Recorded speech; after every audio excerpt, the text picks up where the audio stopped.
স্কন্দপুরাণে উল্লেখিত দেবতারা যখন দেবী পার্বতীর উদ্দেশ্যে একটি যজ্ঞ অনুষ্ঠান করেন তখন মা শীতলার আবির্ভাব ঘটে।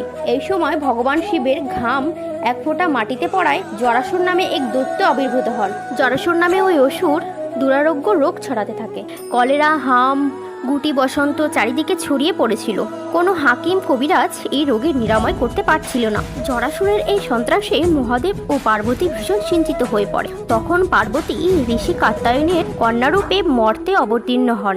শৈশব অবস্থা থেকেই কাত্যায়নের রোগ নিরাময় করতে শুরু করে। এই সময় জরাসুর তা জানতে পেরে রেগে গিয়ে রোগের প্রকোপ আরো বাড়াতে থাকে। তখন কাত্যায়নী শিবকে অনুরোধ করে জরাসুরের সঙ্গে যুদ্ধ করে তাকে পরাস্ত করতে। শিব বাটুক নামক যুবকের বেশে মর্তে অবতীর্ণ হন। শুরু হয় বাটুক ও জরাসুরের মধ্যে ভীষণ যুদ্ধ এবং শেষে বাটুক ত্রিশূল দিয়ে আঘাত করে তাৎক্ষণিকভাবে জরাসুরকে নিষ্ক্রিয় করে দেয়। এই কাত্যায়নী নাকি শীতলা নামে মানুষের রোগ ব্যাধি ছাড়াচ্ছে।